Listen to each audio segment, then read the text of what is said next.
My child, something I saw in you caused all of heaven to calm. Not something you planned, not something you did to be admired, but something that came so effortlessly from you that you had no idea how much weight it held in the invisible world. I want you to hear this in silence because it will not settle in a racing heart. This isn't a word for a crowd. It is only for you, the person whose heart is racing somewhat quicker right now without knowing why. Your spirit recognizes my voice even as your mind struggles to decide whether or not to believe. The subtle stirring you feel is not caused by these words introducing something new into your body. It is my spirit confirming what you have felt for days. Let me tell you something I witnessed not long ago. You've passed through one of the most difficult sections of your journey. Something came at you, seemingly with the intention of breaking you. The wrong done to you was genuine. It wasn't imagined, and it wasn't small. The person who injured you gave you every incentive to respond in kind.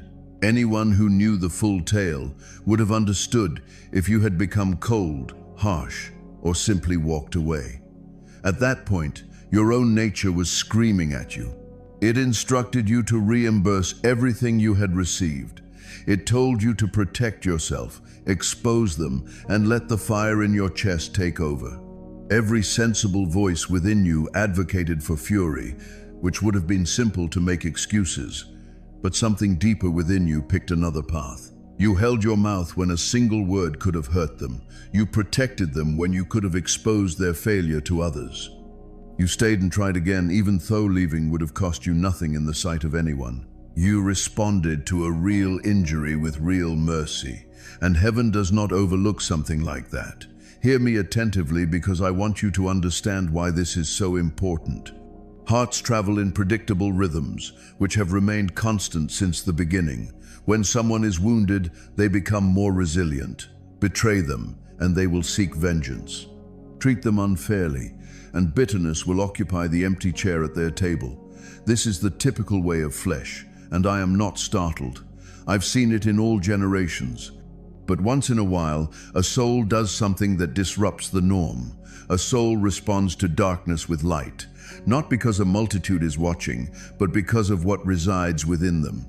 When it happens, I consider it a significant occurrence. It moves me. And you, my darling, created one of those moments. Understand that this isn't about survival. Many people face adversity due to stubbornness or a lack of other options, and I'm gentle with them too.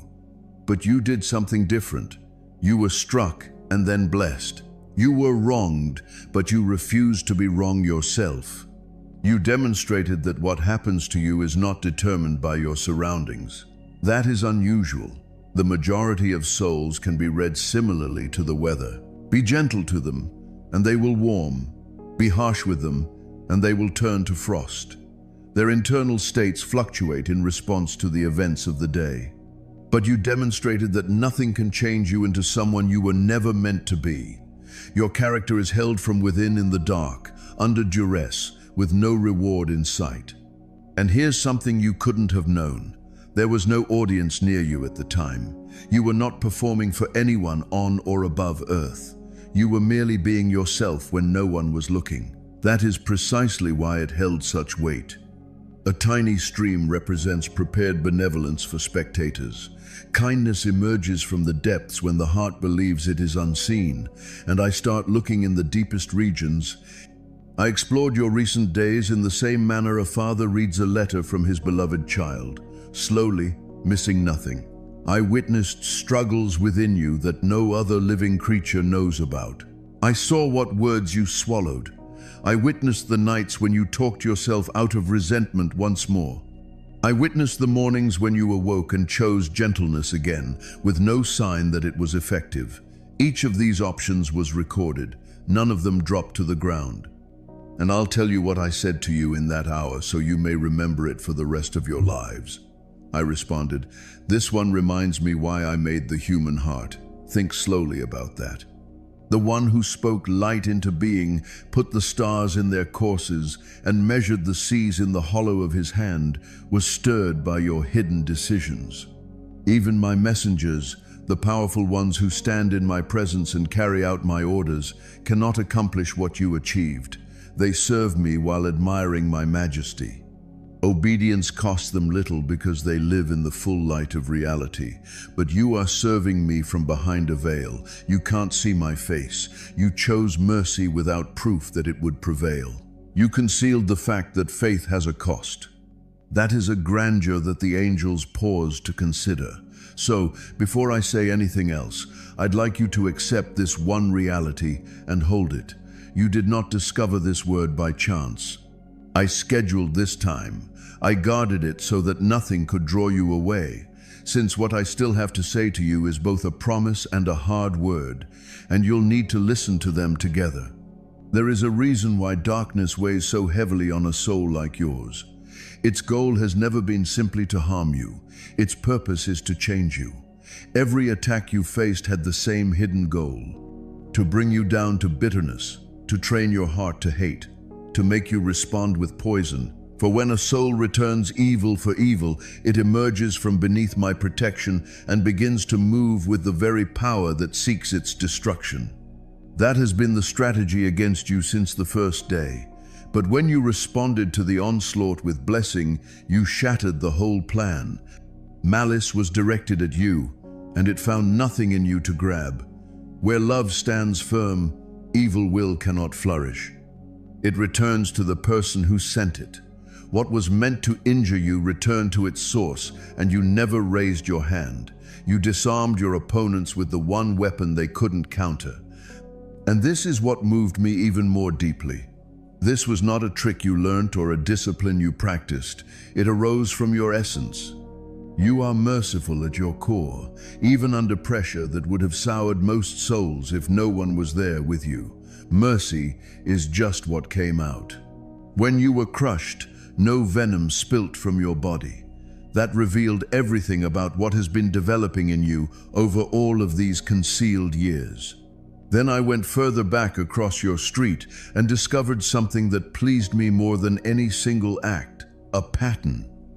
Your thoughtfulness during that difficult time was not an isolated incident. Throughout the seasons, no one rejoiced. You have chosen the more difficult right over the easier wrong. You told the truth when a lie would have been safe and undetectable. You maintained your word, even though it cost you. You have shown patience to those who had no idea what it cost you and may never appreciate you. Why is this so-called 7-second CIA ritual spreading everywhere so fast? A mysterious technique is making waves online, with claims that just 7 seconds could help you shift your mindset toward wealth, abundance, and new possibilities.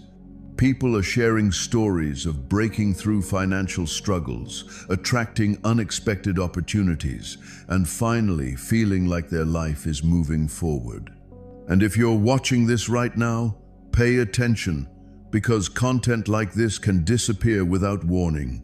I've left the link in the description and pinned it in the comments so you can see the full technique for yourself. Check it before the link is gone. You've been living as one of my chosen ones without realizing it. There was no applause, and it was unclear whether anything mattered. There's no sign in the sky directing you to proceed. You did what was right for no other reason than that it was right in small things and in costly ones when anyone would have excused you for less. That kind of consistency, maintained over time and in secret, is the mark I seek throughout the world. It is the difference between a soul I can bless and one I can trust. So, let me now open your eyes to what is currently happening around you, because heaven's gaze is never still. My favor moves. It leaves behind evidence. And once you learn to recognize the facts, you will no longer call it a coincidence. Consider what has happened to the conspiracies against you. Think back on the past few weeks. There were people who spoke out against you, who worked quietly to bring you down, who threw ill will your way like arrows loosed at night. Now evaluate what happened to their plans. Efforts that should have succeeded failed for unknown reasons. Matters that they thought they had under control slipped through their fingers. The doors that were supposed to close against you wouldn't stay closed. That isn't luck or chance. When I am moved by a soul, My protection for that soul thickens like a wall. Arrows do not simply fall short of it, they turn. The trouble your adversaries intended for you has arrived at their own gates. They can't comprehend why. You might have observed it already and thought about it silently. Now you understand what you were seeing. Consider the calm that has come to you in the midst of the storm. By all logical standards, the weight you've recently carried should have flattened you. There were days when the ground shook beneath everything you'd constructed, and anyone else would have been consumed by fear. Nonetheless, a peculiar serenity persisted in the midst of it all. Not because your troubles are resolved. They didn't. The calm arrived anyway, completely out of proportion to your situation. You are aware that the tranquility you experience has no earthly explanation. You sensed it and wondered where it was coming from. It comes from me. When heaven is leaning close, life takes on a hushed quality. I placed it on you like a hand on a soldier's shoulder, so you would know, before any other evidence arrived, that you are not traveling during this season alone. And there is additional proof, which I will show you in a moment, indicators that have already shown in your life that you have not yet read correctly. Your eyes are being opened right now. But before I continue, I'd like to settle things between us in a straightforward and unhurried manner. Everything I'm teaching you requires a single response, not excitement or interest, but trust. The kind of trust that stays listening when the message becomes hard and stands firm when the promise appears slow. I'm not asking you to feel anything. Feelings rise and fall like the tides. I am asking you to set your heart in the same way that a builder would place a stone and leave it there. For I have not come today solely to soothe you. Comfort alone would leave you right where you are. I love you too much for that. I've come to lift you, correct you, prepare you, and deliver you something you didn't expect. Everything is real, and everything is closer than you believe. If your heart is open and you are willing to hear every word I have for you today, gentle and firm, then respond now by saying, "I am listening, Father." Then hear the rest of the evidence, because your life is already speaking, and I want you to comprehend its language. Notice how your vision has improved. Decisions that used to perplex you for days are now resolving themselves swiftly. Questions that had been hidden in the fog suddenly stood forth in the morning light. You've discovered yourself simply knowing things, not through a voice from the heavens, but through subtle impressions, sudden insight, and a sense of assurance in your chest that continues to be correct. That does not indicate that your imagination is improving. That is my advice reaching you through a channel that has been cleared. I'm leading you more closely than before, and this is merely the beginning. Take note of who has left. Certain people have faded from your life, and certain doors have closed abruptly. The companions who drained you have left. Arrangements that were quietly holding you back have been dissolved. Some of those departures felt like a loss at the time, but look again with the eyes I'm providing you. I've been clearing the ground. A new season necessitates a clear pitch. I mentioned at the beginning that I have 2 words for you today. This is the first you've heard. You moved heaven. Favor is accumulating around you, and signs of it are already seen in your days. That word is true, and nothing I say will change that. But there is a second word, a firm one. I won't soften it since you need it fully. A father who remains cheerful as his child slips toward a cliff does not love that child. My hardness is my affection in its working attire. Something has happened in your life that needs to be fixed, and I aim to do so today, before the blessing I've mentioned becomes fully realized. Don't be terrified of what happens next. Correction from me never arrives at a crush. It arrives to rescue. Stay with me now just as you have so far, and allow me to utter the difficult and beautiful things in the same breath, since they belong together and both bear your name. Now hear the hard word. You recently took a decision that your own heart advised you not to make. You knew the cue was there. In that instant, you could feel my hand softly pressing against your will. You overcame an inexplicable resistance and proceeded onwards. I wasn't absent or silent when it happened. Heaven witnessed it, and it does not pretend. Don't rush to defend yourself. Do not reach for the explanations you've been discreetly preparing. I've already heard all of them, and I know the reality underlying them. This hour is not for debating. It is for honesty, and it is the only thing I ask of you right now. Understand how things actually happened, because it did not start where you think it did. It didn't start with your hands. It started with a thought. A thought entered your mind and did not bring you calm, and you knew it didn't. Instead of turning it away, you provided it a place to dwell. You've returned to it. You let it stay past the hour when you knew it needed to go. And the thought developed into a tilt, and the leaning turned into a decision, and the decision became an action, by modest degrees, as is always the case. Nobody falls all at once. They drift, one small warning at a time. Each one is a little simpler to dismiss than the last. When it was finished, you could feel the difference immediately. Even though you didn't tell anyone, your inner tranquility became upset. Your prayers became heavy in your mouth. A deep restlessness followed you from daylight to night, and you called it tension or tiredness, but your spirit knew the real term. That churning was your heart speaking the truth while your lips remained silent. Now hear what my firmness is aimed for, and hear the melody clearly. I mentioned at the beginning that I have 2 words for you today. This is the first you've heard. You moved heaven.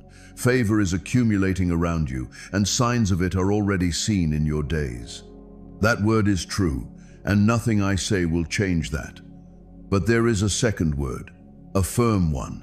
I won't soften it, since you need it fully.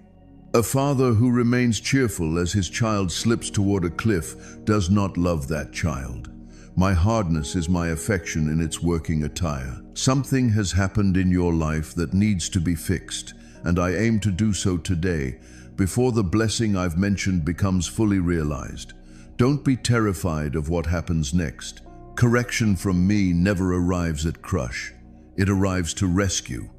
Stay with me now, just as you have so far, and allow me to utter the difficult and beautiful things in the same breath, since they belong together and both bear your name. Now, hear the hard word. You recently took a decision that your own heart advised you not to make. You knew the cue was there. In that instant, you could feel my hand softly pressing against your will. You overcame an inexplicable resistance and proceeded onwards. I wasn't absent or silent when it happened. Heaven witnessed it, and it does not pretend. Don't rush to defend yourself. Do not reach for the explanations you've been discreetly preparing. I've already heard all of them, and I know the reality underlying them. This hour is not for debating. It is for honesty, and it is the only thing I ask of you right now. Understand how things actually happened, because it did not start where you think it did. It didn't start with your hands. It started with a thought. A thought entered your mind and did not bring you calm, and you knew it didn't. Instead of turning it away, you provided it a place to dwell. You've returned to it. You let it stay past the hour when you knew it needed to go. And the thought developed into a tilt, and the leaning turned into a decision, and the decision became an action. By modest degrees, as is always the case, nobody falls all at once. They drift, one small warning at a time. Each one is a little simpler to dismiss than the last. When it was finished, you could feel the difference immediately. Even though you didn't tell anyone, your inner tranquility became upset. Your prayers became heavy in your mouth. We don't receive any revenue from YouTube, so if our messages have touched your heart, please consider supporting us so we can continue sharing God's love, hope, and light with more souls. There are no ads or sponsorships, just a community of faithful believers spreading God's message together. The Ko-fi link is pinned in the comments. Thank you for your kindness, prayers, and support. May God bless you abundantly. A deep restlessness followed you from daylight to night, and you called it tension or tiredness, but your spirit knew the real term. That churning was your heart speaking the truth while your lips remained silent. Now hear what my firmness is aimed for, and hear the melody clearly. Continue to trust my time. Every faithful step brings you closer to the person I designed you to be. Today, I stand by my vows. Rest in my peace. Rest in my unfailing love. No storm is more powerful than my presence. No fear can overcome my power. No situation is beyond my abilities to redeem. Walk into this day with confidence because I am going before you. I walk by you and will never leave you. If this message has encouraged you, put "The Lord is my refuge" in the comments as a statement of faith. Before the world tells you who you should be, remember who I say you are. Before dread begins to enumerate all of the things that could go wrong, remember my commitment to be by your side. Every fresh morning is an offer to start over, not because yesterday never happened, but because my kindness is with you today. Do not bring yesterday's mistakes into today's opportunities. Lay them out before me. Accept the forgiveness I freely offer. Walk forth with confidence rather than shame. Many people spend their lives looking back and hoping they could change the past. However, I have called you to live with your eyes fixed on the road ahead. Learn from yesterday, but don't get stuck there. I am capable of redeeming what has been shattered and bringing beauty from seasons that appeared to be beyond repair. My kid, I know there are times when your heart tires. You become bored of waiting. You become fatigued from trying. You become sick of handling tasks that are bigger than your strength. When that happens, don't believe the idea that you have to bear everything alone. Come to me. Rest in my presence. Allow me to renew your heart. I did not intend for you to exist just on your own strength. I have asked you to rely on me day by day. Just as the soil needs new rain, your soul requires my presence to stay strong. Do not ignore the calm moments we have together. Those moments are not wasted. They are preparing you for what the day may bring. Fill your head with the truth. Don't let endless anxiety dictate your thoughts. Think on what's good. Consider what constitutes purity. Consider the ways I have already demonstrated my faithfulness in your life. Every answered prayer, unexpected provision, moment of comfort, and lesson learnt from adversity. Live faithfully today. Today, show generous love. Pray honestly today. Serve gladly today. Tomorrow will bring its own charm. But today, I've already given you all you need to walk confidently. Remember this. When doubt comes, I am with you in the waiting. I am with you in this struggle. I am joining you in the celebration. I'm with you in every everyday moment that no one else notices. Nothing can separate you and my love. Nothing can defeat my plan for your life. Nothing can keep my faithfulness from reaching you. Lift your head. Walk forward with courage. The story I'm weaving through your life is far from finished. The chapters to follow will disclose even more of my goodness than those that have come before. If this message spoke to you, leave a comment saying God is still working as a profession of faith. And remember this as you go about your day. I started a good work in you and will be faithful to finish it. Be still and listen. Do not start the day by counting your anxieties. Start by remembering my constancy. Understand this before you take on another duty, conversation, or decision. I'm already with you. You're not going into this day alone. I've gone before you. I am aware of every challenge you may face. I am aware of every opportunity that will come your way. Nothing about today has taken me by surprise. So, don't allow fear determine how you'll live. Allow faith to guide your heart. My child, I understand that you may feel fatigued at times. You've borne duties that appeared too weighty. You prayed for answers that have yet to materialize. You've wondered if you have enough strength to continue pushing forward. Pay close attention. You do not have to rely just on your own power. When your energy is depleted, I remain your strength. When your courage is fading, I retain your trust. When your heart is overwhelmed, I will remain your peace. Come to me honestly. Do not pretend that everything is fine when it is not. I already know your heart. Bring me your questions. Bring me your fears. Bring me your hope. bring me your thanks. There is no prayer too tiny for me to hear, and no burden too heavy for me to bear. As you navigate through today, remember to trust me one decision at a time.